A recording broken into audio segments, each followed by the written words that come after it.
دوستو یاد رکھنا، تگڑا اور مضبوط جوان پتہ کون ہوتا ہے؟ جس کی نظریں پوری طرح اس کے کنٹرول میں ہوں۔ یہ علامت جوانی ہے۔ جس آدمی کا پوری طرح، دو لوگ دنیا میں کبھی کوئی کارنامہ سر انجام نہیں دے سکتے، ایک جو حرام کھاتا ہو، ایک جس کی نظر ناپاک ہو۔ محمد بن قاسم جب یہاں آئے تھے نا، تو ایک دن بڑے پریشان تھے، تو ایک بزرگ کہنے لگے آپ کیوں پریشان ہیں؟ کہنے لگے راجہ دہر سے مقابلہ ہے اور ہماری فوج تو سندھ کے رستے بھی نہیں جانتی، زبان بھی نہیں جانتی، لڑیں گے کیسے؟ 2-4 دن کے بعد ان بزرگوں کی دوبارہ محمد بن قاسم سے ملاقات ہوئی تو بڑے خوش تھے۔ کہا اب آپ کیوں خوش ہیں؟ کہنے لگے وہ میرا مقابلہ نہیں کر سکتا، میں نے تحقیق کر لی ہے۔ کہا کیوں؟ کہنے لگے نظر کا گندہ ہے، اور جو نظر کے گندے ہوتے ہیں وہ میدانوں میں ٹھہرا نہیں کرتے۔ میدان کے لیے نکلنے کے لیے پاک جوانی کی ضرورت ہوتی، تطہیر مزاج ہونا ضروری ہوتا ہے، پاکیزہ افکار اور سچی اور سچی ستھری سوچوں کا ہونا ضروری ہوتا ہے۔ اس لیے فرمایا کہ میرا مقابلہ نہیں کر سکتا۔ حضرت عبداللہ ابن حذافہ کمرے میں تھے، تو وزیر کی بیٹی اندر سجی سنوری پہنچ گئی۔ جیسے ہی آپ نے اس کفر کی چال کو دیکھا تو تیمم کر کے نفل شروع کیے۔ وہ ساری رات بیٹھی رہی، رب کا بندہ ساری رات عبادت کرتا رہا۔ عبادت بڑا سہارا ہے، مصلی بڑا سہارا ہے اللہ کے بندوں۔ صبح دروازہ کھولا، وزیر نے اپنی بچی سے پوچھنا چاہتا تھا رزلٹ کیا نکلا، تو وہ کہنے لگی پیچھے ہٹ جا، اب تیرا میرا تعلق کوئی نہیں، میں نے نبی پاک کا کلمہ پڑھ لیا۔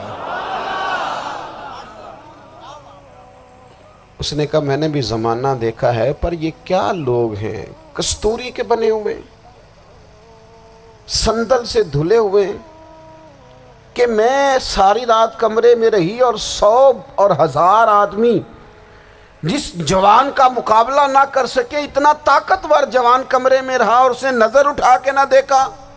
او کچا رنگ للاری والا جڑا چڑھدا تے لیندا رہندا ہے، اے عشق تیرے دا رنگ محمد چڑھیا پھر نہیں لیندا۔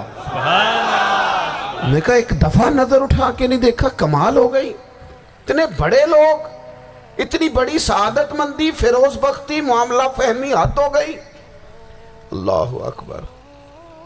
دوستو بادشاہ جب پوری طرح ہار گیا نا، اس نے کہا مار دو۔ تیل گرم کیا ایک کڑاہی میں، اور جب آپ کو اس میں ڈالنے لگے تو آپ کی آنکھوں میں آنسو آ گئے۔ بادشاہ کا خیال ہوا شاید نرم ہو گئے ہیں، کہنے لگا روئے کیوں؟ فرمانے لگے سوچتا ہوں جان ہی ایک ہے، کتنا مزہ ہے اس کی راہ میں جان دینے کا، کتنی لذت ہے اس کے نام پر مرنے میں، کتنا لطف ہے۔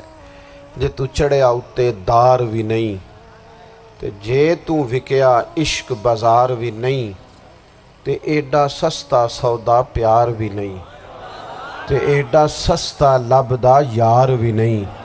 کئی جنگل گانے پیندے نہیں، کئی دوزخ لنگنے پیندے نہیں، جے وہ اس ملوں بھی مل جاوے، ایدوں سستا ہور بپار بھی نہیں۔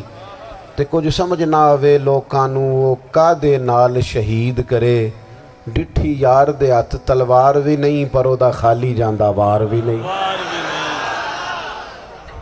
کہنے لگے ایک جان ہے نا، تو دل کرتا ہے ہزاروں ہوتی تو ایک ایک کر کے محبوب کے نام پہ قربان کرتا، جب میرے پاس ہے ہی ایک، کروں کیا؟